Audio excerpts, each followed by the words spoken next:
Dr. Lisa Carter sat in her lab on the space station Meridian. The station floated around Jupiter, far from Earth.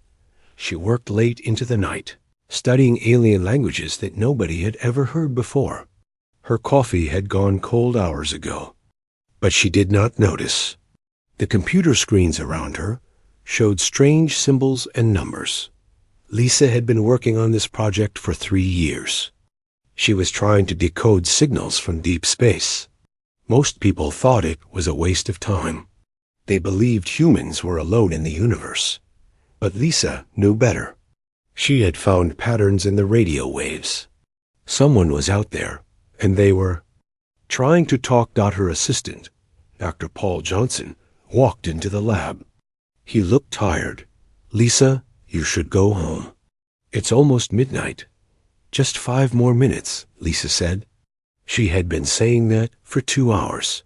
"I think I'm close to something important." Paul shook his head. "You said that yesterday. And the day before that." Lisa was about to answer when the main computer made a loud beeping sound. The screens lit up with bright colors. Numbers and symbols flashed across the displays. Lisa jumped up from her chair. "Paul, look at this!" She shouted. The signal was unlike anything they had seen before. It was clear and strong. The patterns were too perfect to be natural. Someone had sent this message on purpose. Lisa worked fast. Her fingers flew across the keyboard. She had spent years learning how to decode alien signals.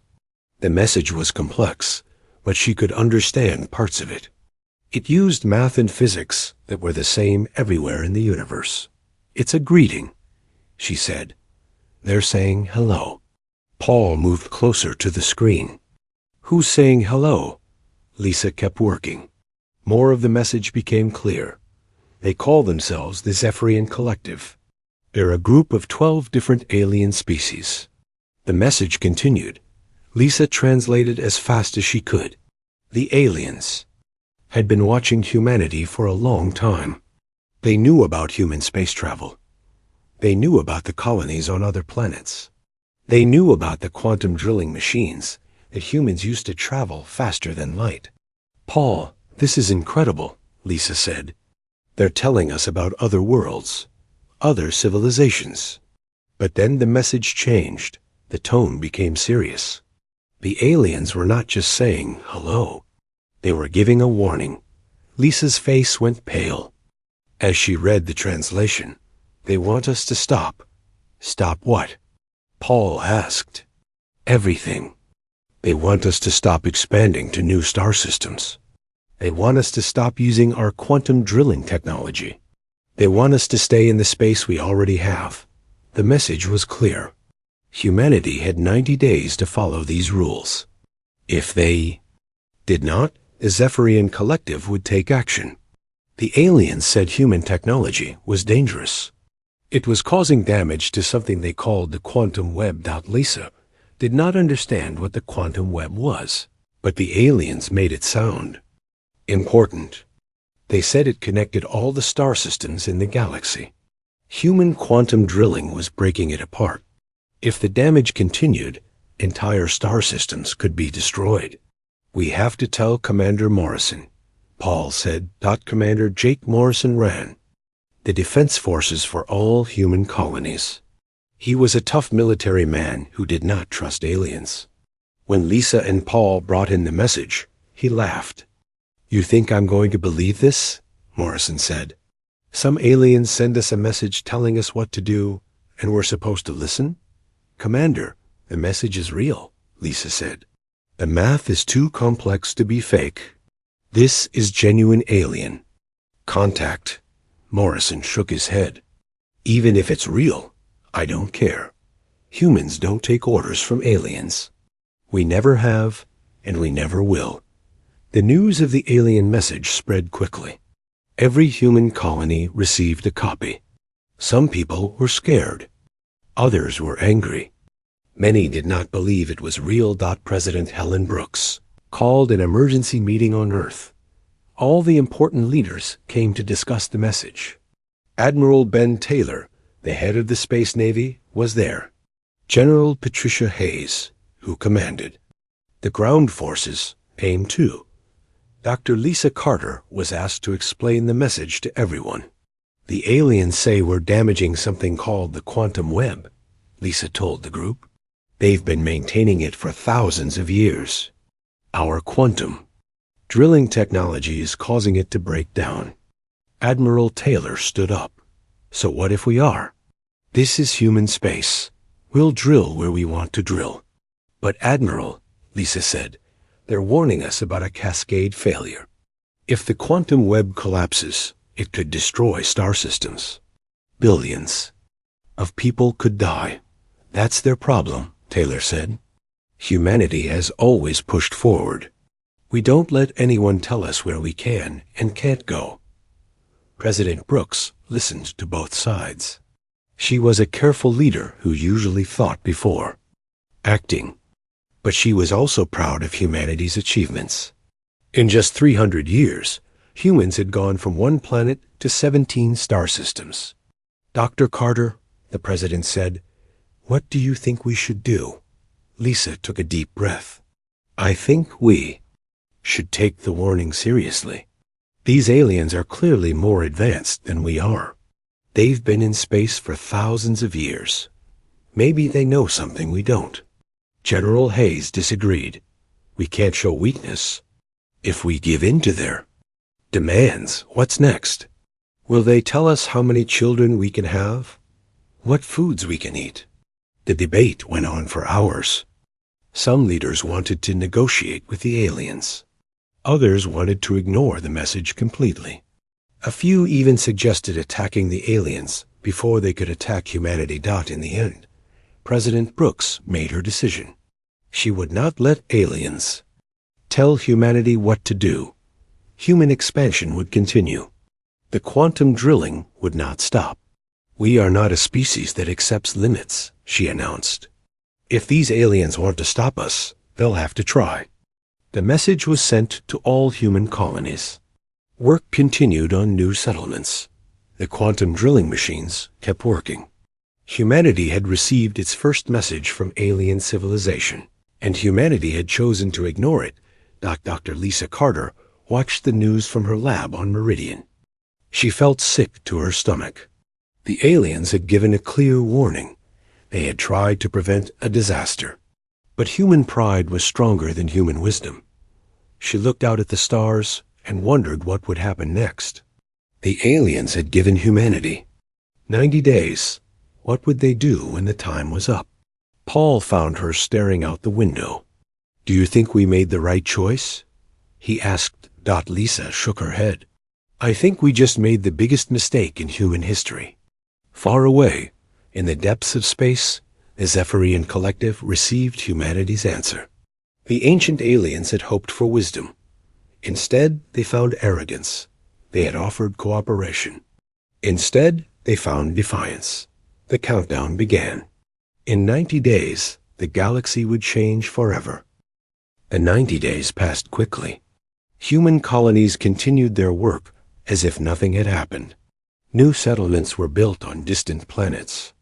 The quantum drilling machines worked day and night, creating pathways through space that allowed ships to travel faster than light. On Earth, President Brooks tried to act confident, but she could not sleep well at night. She kept thinking about the alien warning. What if Dr. Carter was right? What if humanity was making a terrible mistake? The answer came on day 90-1. Captain Roy McShull was commanding the heavy cruiser. New horizon, when the sensors detected something impossible. Ships were appearing at the edge of human space. But these were not normal ships. They seemed to be made of crystal and light. They appeared and disappeared like ghosts. "Captain, you need to see this," said his first officer, Lieutenant Karen. Davis. Roy looked at the main screen. What he saw made his blood run cold. Dozens of alien ships floated in space near the boundary of human territory. Each ship was different, but all were beautiful and terrifying at the same time. "Get me Admiral Taylor," Roy said. Admiral Taylor was on Earth when he received the call. He looked at the images of the alien fleet and felt his heart sink. The ships were clearly far more advanced than anything humanity had built. "How many ships?" Taylor asked. 47 so far, Roy reported. But more keep appearing. It's like they're coming from nowhere. Dr. Lisa Carter was brought to the command center to study the alien ships. She had never seen anything like them. Some ships looked like giant crystals that glowed with inner light. Others seemed to be made of pure energy held together by invisible forces. "Captain Mitchell," came a voice over the radio. It was clear and perfect, speaking in English. "This is High Mediator Kethvos of the Zephyrian Collective. We request a meeting." Roy looked at Admiral Taylor on the screen. The Admiral nodded. "Set up a meeting at Unity Station," Taylor said. "It's in neutral space between our territories." Unity Station was a small trading post built years ago for meetings between human colonies. It seemed like a good place for humanity's first real contact with aliens. Captain Mitchell took a small team to Unity Station. Dr. Carter went with him to help translate.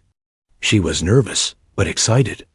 This was the moment she had dreamed of her whole life.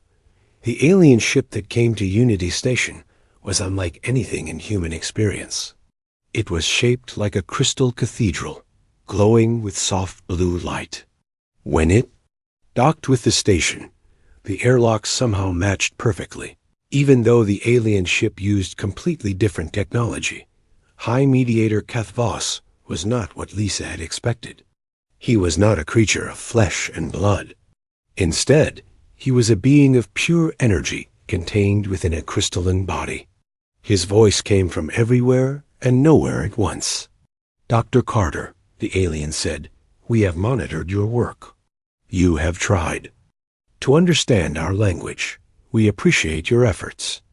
Lisa felt honored but also afraid. "We received your message," she said, "but our leaders chose not to follow your instructions." "We know," Kethvos replied. "That is why we are here." Other aliens joined the meeting. There was Thrain, who looked like a large insect but moved with grace. There was Mira, whose body seemed to be made of living metal. Each alien was from a different species, but they all served the Zephyrian Collective. "You must understand," Kethvos explained. "Your quantum drilling technology is destroying the quantum web. This web connects all inhabited star systems in the galaxy. It has taken us 3,000 years to build and maintain." Captain Mitchell tried to stay calm. "We didn't know we were causing damage, but we can't stop our expansion.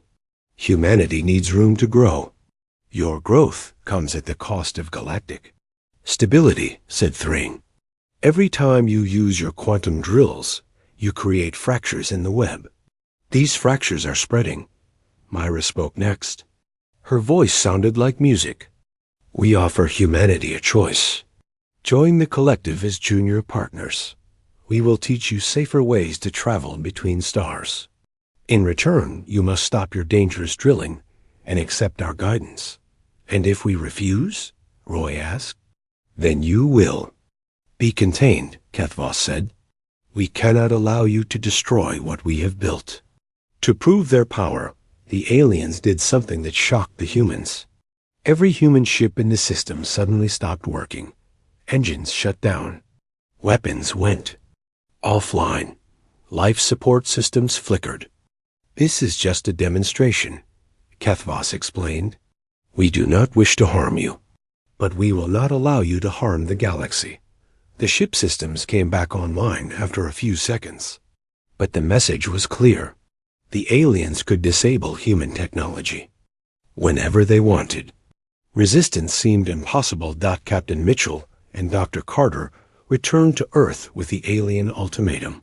President Brooks called another emergency meeting. This time, the mood was different. The alien threat was real and immediate. "They can turn off our ships with a thought," Admiral Taylor said. "Our weapons are useless against them." General Hayes was angry. "So we're supposed to just give up?" Become their slaves? They're not asking us to become slaves, Dr. Carter said. They're offering us partnership. They want to teach us better technology. At the cost of our freedom, Admiral Taylor replied. If we accept their offer, we'll never be able to explore space on our own terms. President Brooks listened to the debate. She knew that humanity faced its greatest challenge ever. The aliens were clearly more powerful than humans.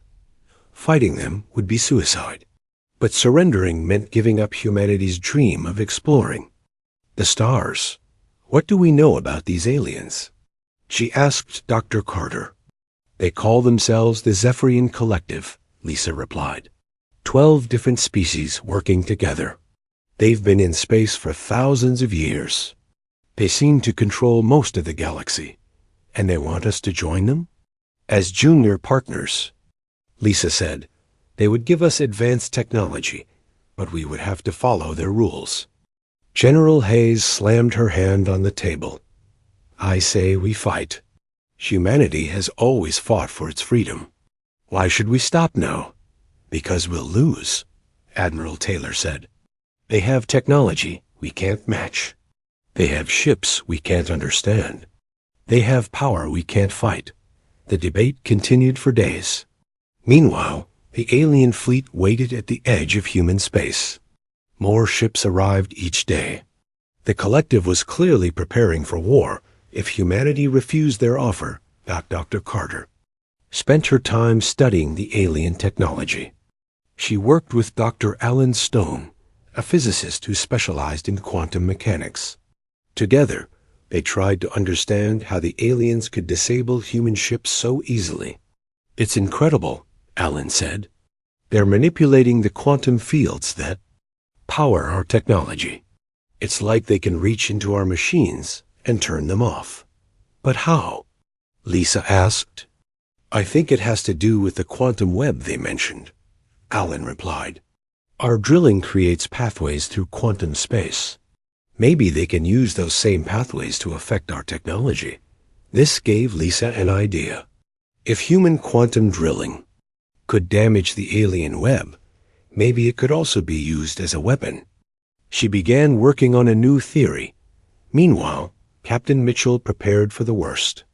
If humanity chose to fight, he would need every advantage possible. He studied the alien ships, looking for weaknesses. He talked to other captains, planning strategies. He knew it was probably hopeless, but he refused to give up. The alien fleet continued to grow. Now there were over 100 ships waiting at the boundary. The sight of them on the news screens terrified many humans. Some colonies began evacuating to safer locations. President Brooks faced the hardest decision of her life. Accept the alien. Offer and save humanity, but lose their freedom to explore. Or refuse and fight a war that humanity would almost certainly lose. She thought about the generations of humans who had dreamed of reaching the stars. She thought about the colonies that had been built with so much hope and effort. She thought about the children who would grow up in a galaxy controlled by aliens. Finally, she made her choice. We will not surrender our freedom, she announced to the nation. Humanity has always pushed forward into the unknown. We will not let aliens tell us where we can and cannot go. The news spread quickly through human space. Some people cheered. Others were terrified. Everyone knew that war was coming. Dr. Carter felt sick when she heard the president's decision. She had hoped for wisdom, but found only pride. Humanity was about to fight a war it could not win. The alien fleet received humanity's answer. High Mediator Keth Voss was disappointed, but not surprised. He had seen this arrogance before in other species. Usually, it led to their destruction. But humans were different. They had something the collective had not expected. They had the ability to damage the quantum web. This made them dangerous in ways the aliens had not anticipated. The countdown to war began. Both sides prepared for a conflict that would change the galaxy forever. President Brooks stood before the cameras, ready to address all of humanity. Her speech would be broadcast to every colony, every ship, every human settlement in the galaxy. The weight of her words could determine the future of the human race. "My fellow humans," she began, her voice steady and strong. "Today we face a choice that will define us for generations to come. We can bow down to alien masters, or we can stand tall as free beings." She paused, looking directly into the camera. "We choose freedom." The reaction was immediate. In some colonies, people cheered and celebrated. In others, families packed their belongings and tried to flee to safer places. Everyone knew that war was coming. Admiral Taylor wasted no time. He began converting human space into a fortress. Every ship was armed. Every colony was turned into a military base. The industrial power of 17 star systems was focused on one goal: preparing for war. General Hayes took charge of evacuating civilians from the most dangerous areas. Millions of families were moved to fortified worlds deep in human space. It was a massive operation, but it had to be done quickly. Dr. Carter worked day and night with her team. She was joined by Dr. Alan Stone, the quantum physicist, and Katie Walsh, a brilliant engineer. Together, they tried to find a way to fight the aliens. "The key is the quantum web," Lisa explained to her team. "The aliens depend on it for their advanced technology. If we can damage it, we might be able to level the playing field." Alan looked worried. "But damaging the web could hurt us too. Our quantum drilling technology also depends on quantum fields." "That's a risk we'll have to take," Katie said. "We can't fight their ships with our weapons. We need a different approach." While the scientists worked, Captain Mitchell prepared the human fleet for battle.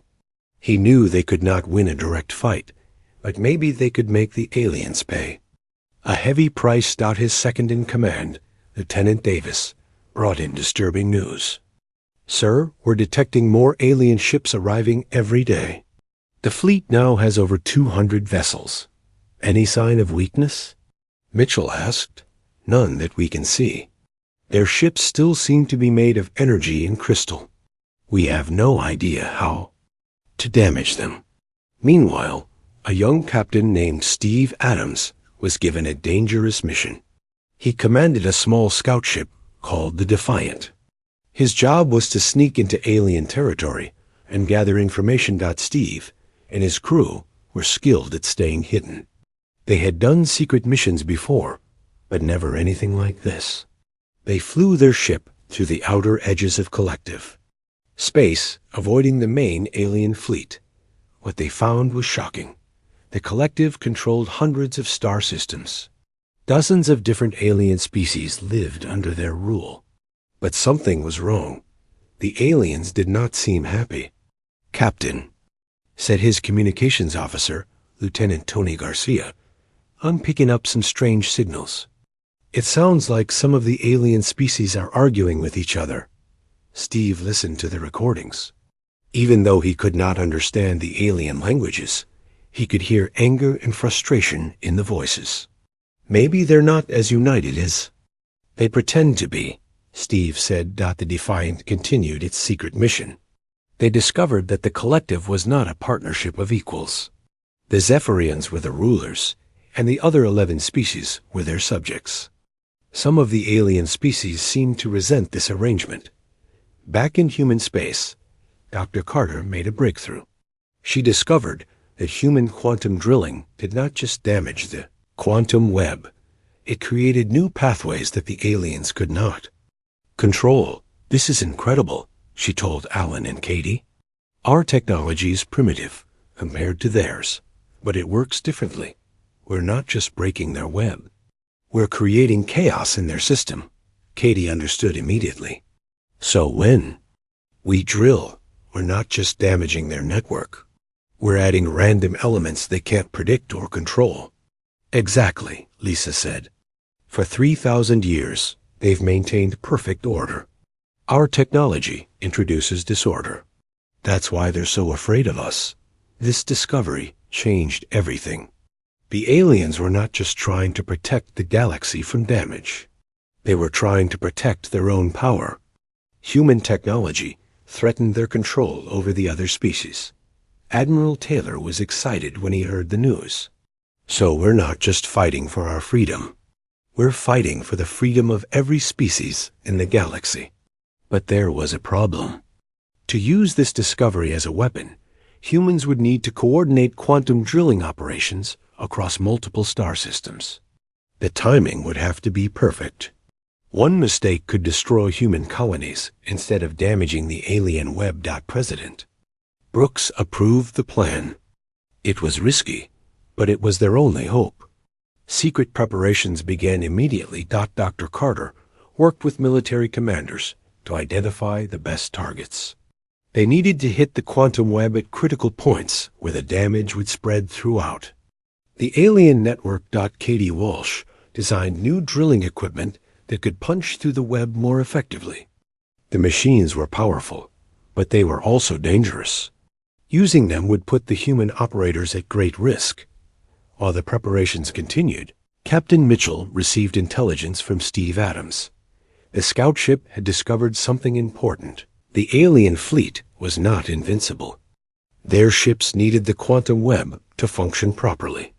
If the web was damaged, the alien ships would become vulnerable. "This is our chance," Mitchell told his officers.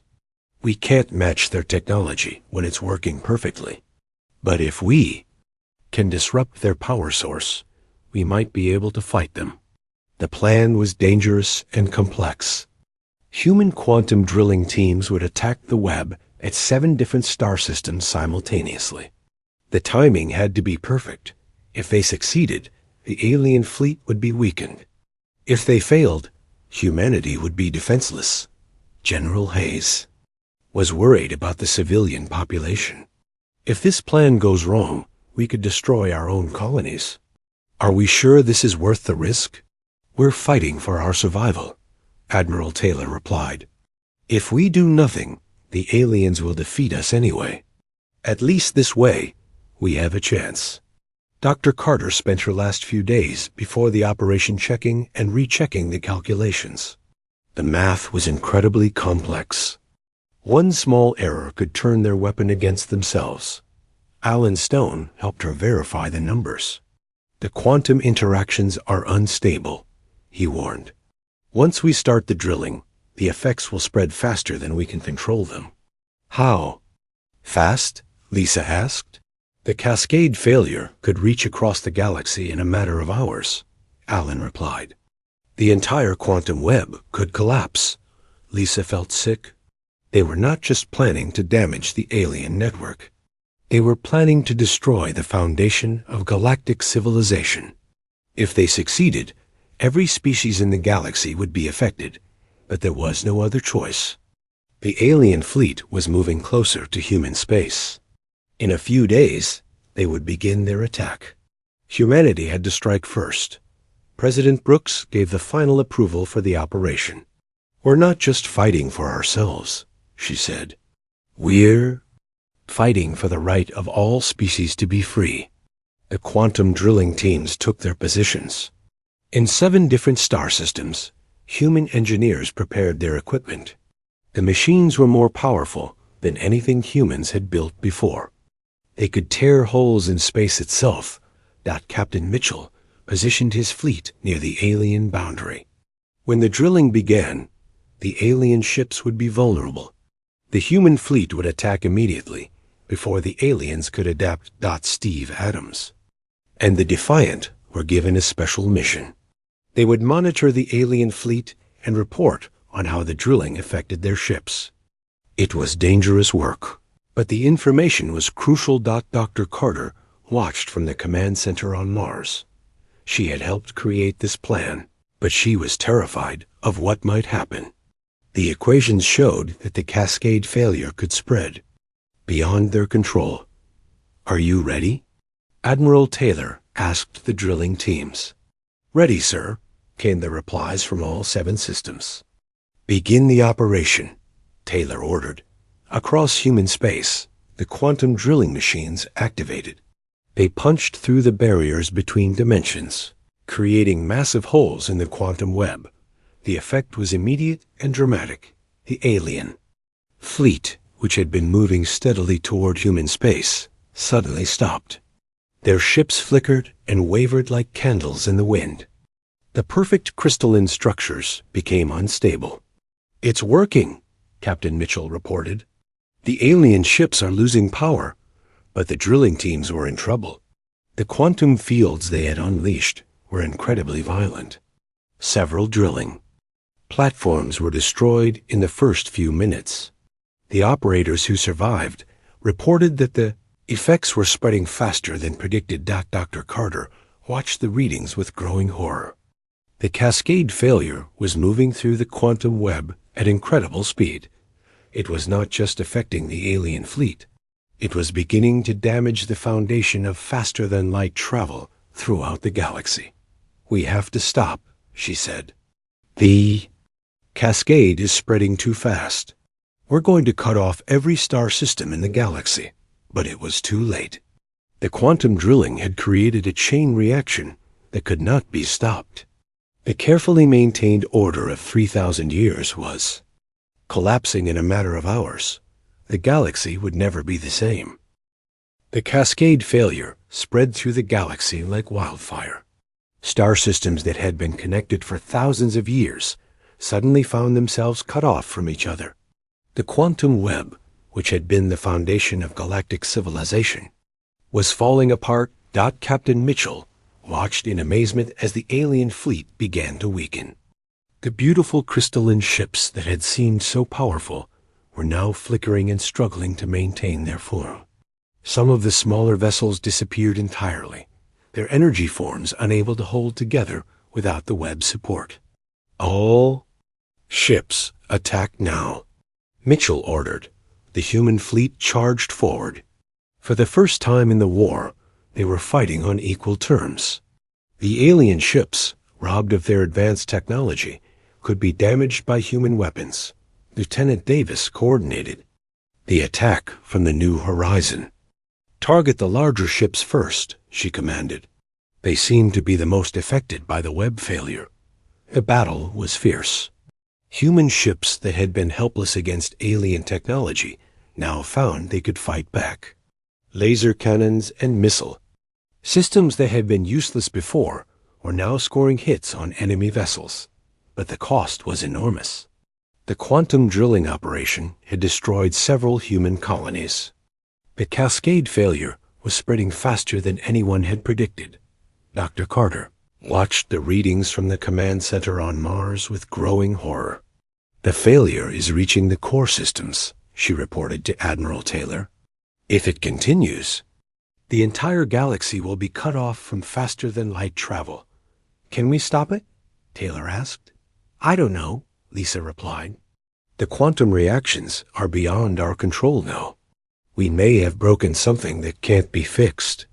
In the depths of space, High Mediator Keth Voss struggled to maintain his energy form. His crystalline body was flickering as the quantum web collapsed around him. For the first time in his long existence, he felt afraid. "The humans have doomed us all," he said to his fellow collective members. "They do not understand what they have destroyed." But Thrain, the insect-like alien, disagreed. "Perhaps they understand better than we do. They have shown us that our control was not as complete as we believed." The alien fleet was in chaos. Ships that had seemed invincible were now struggling to survive. The Zephyrians, who had ruled the galaxy for millennia, found their power broken. Captain Steve Adams, flying his scout ship through the battle zone, made an incredible discovery. The other alien species in the collective were not trying to help the Zephyrians. Instead, they were beginning to rebel. "Captain," reported Lieutenant Garcia, "I'm detecting fighting among the alien ships. It looks like some species are turning against the Zephyrians." Steve watched as ships from different alien species began attacking each other. The collective, which had seemed so united, was falling apart as quickly as the quantum web. "Send this Information to Admiral Taylor immediately, Steve ordered. The enemy is fighting among themselves. The news reached the human fleet just as the battle was reaching its peak. Captain Mitchell realized that humanity was not just fighting the Zephyrians. They were fighting alongside other oppressed species who wanted their freedom. Signal the non-Zephyrian ships, Mitchell ordered. Tell them we're fighting for the freedom of all species, not just humans. The message was broadcast on all frequencies. Several alien ships stopped attacking the humans and began targeting Zephyrian vessels instead. A galaxy-wide rebellion had begun. Dr. Carter continued to monitor the Cascade failure. The situation was getting worse by the hour. The quantum fields that allowed faster-than-light travel were collapsing throughout the galaxy. Soon, every star system would be isolated. We need to find a solution, she told Alan Stone and Katie Walsh. If we can't stabilize the web, galactic civilization will collapse. Alan was working frantically on new calculations. The quantum interactions are too chaotic. Every time we try to predict what will happen, the situation changes. Katie had a different idea. What if we don't try to restore the old web? What if we create a new one? A new web? Lisa asked. How? The aliens built their web to give them control, Katie explained.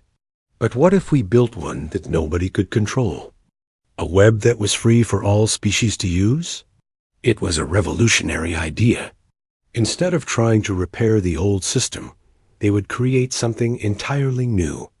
But it would require cooperation from all the species in the galaxy, including the aliens. Meanwhile, the battle in space continued.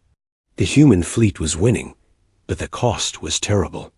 Many brave soldiers had given their lives to protect human freedom. Captain Mitchell's ship had been badly damaged, but he refused to retreat. We're not fighting for conquest, he broadcast to all ships. We're fighting for the right to be free. The message reached High Mediator Kethvos as his ship drifted, powerless in space.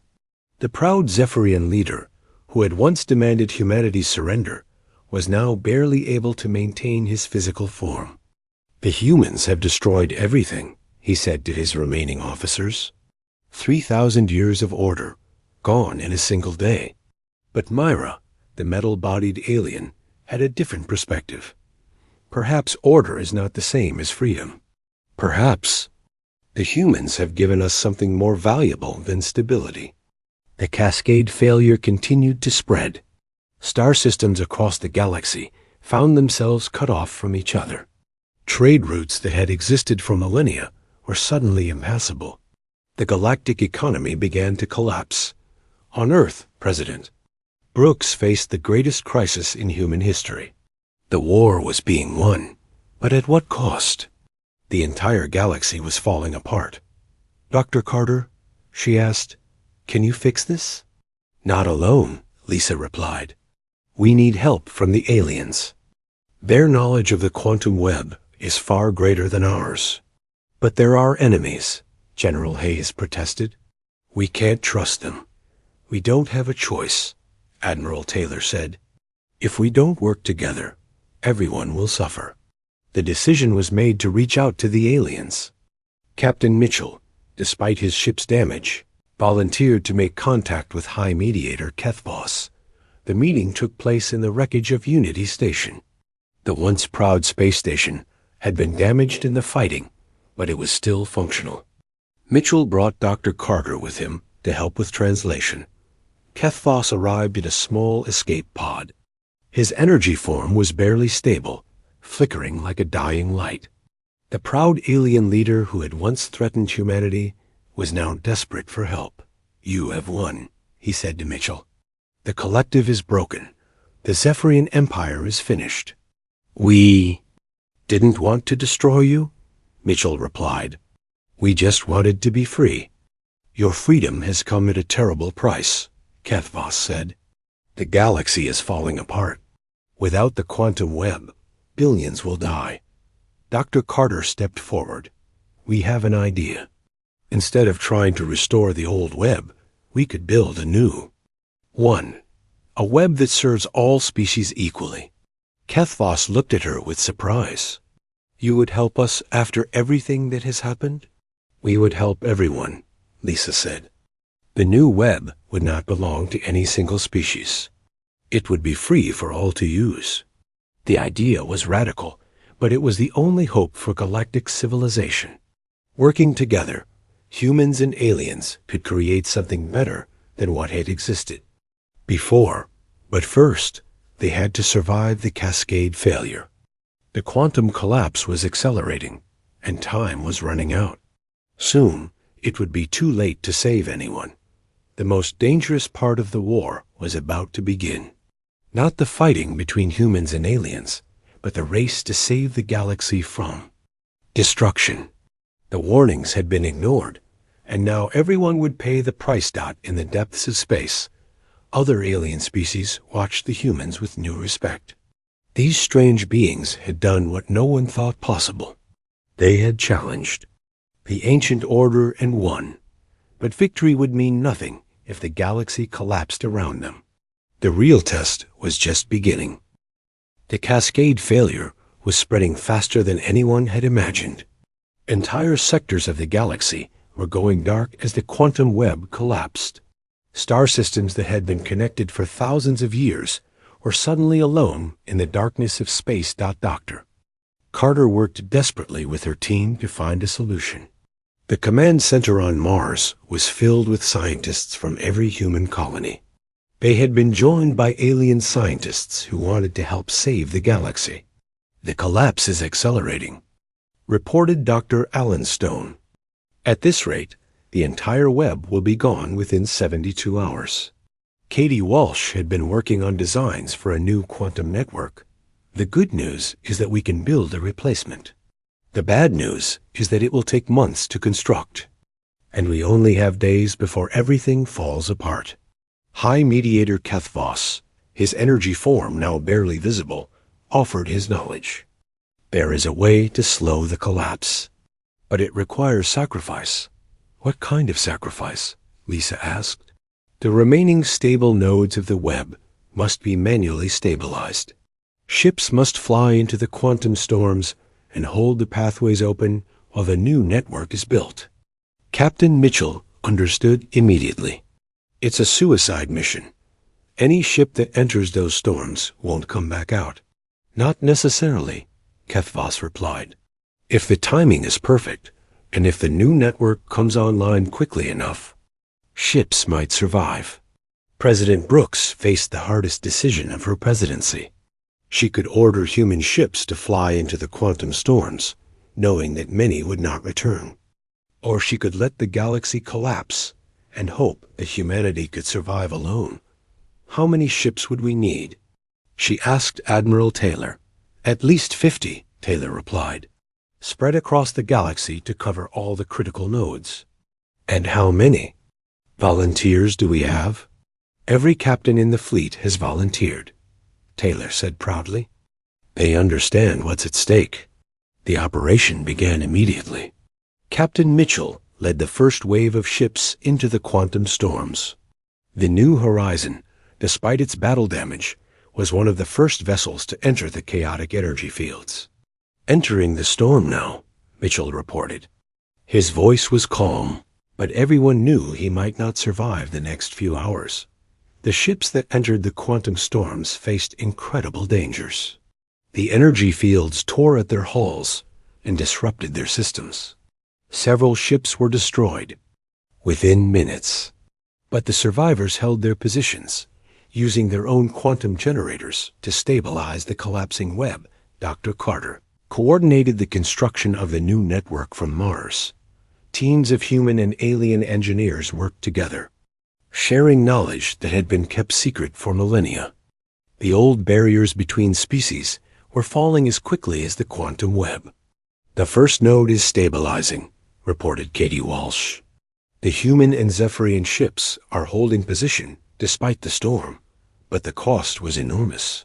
Captain Steve Adams and his crew on the Defiant were lost when their ship was caught in a particularly violent quantum hurricane. Lieutenant Davis from the New Horizon was killed when her section of the ship was torn away by energy currents. The surviving ships continued their desperate mission. They held the web together while the new network slowly came online. Human quantum drilling technology, which had caused the crisis, was now being used to create something better. The new pathways are forming, Lisa announced, but we need more time. Time was the one thing they did not have. The cascade failure was reaching the core systems of the galaxy. If it reached the central nodes, the collapse would be irreversible. High Mediator Kethvos made a final sacrifice. Using the last of his energy, he flew his damaged ship into the largest quantum storm. His crystalline form dissolved into pure energy, becoming part of the new network itself. "He's gone," reported one of the Zephyrian scientists. "But his sacrifice has given us the stability we need." The new quantum web began to take shape. Unlike the old network, which had been controlled by the Zephyrians, this one was free and open. Any species could use it. No single group could dominate. Captain Mitchell's ship was among the last to escape the quantum storms. The New Horizon emerged from the chaos, badly damaged but intact. "Mission accomplished," he reported. "The web is holding." The galaxy slowly began to stabilize. The new network was different from the old one. It was more chaotic, less predictable, but also more free. The rigid order of the collective was gone, replaced by something more democratic. President Brooks addressed the galaxy from Earth. Her speech was broadcast to every species, every world, every surviving ship. "Today we have learned that freedom comes with a price," she said. "We have paid that price in blood and sacrifice. But we have also learned that different species can work together when they share a common goal." The Zephyrian collective dissolved as the other alien species declared their independence. The galaxy that emerged was Messier, but more free.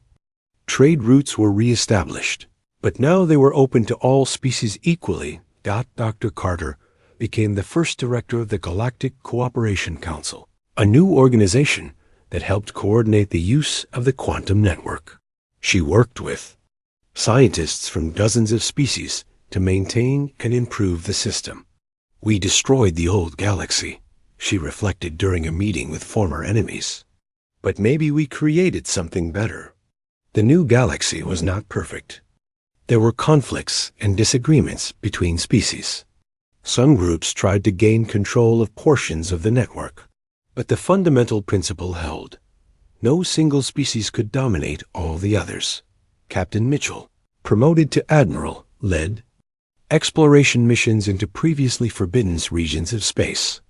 The quantum network had opened pathways that the collective had kept closed for millennia.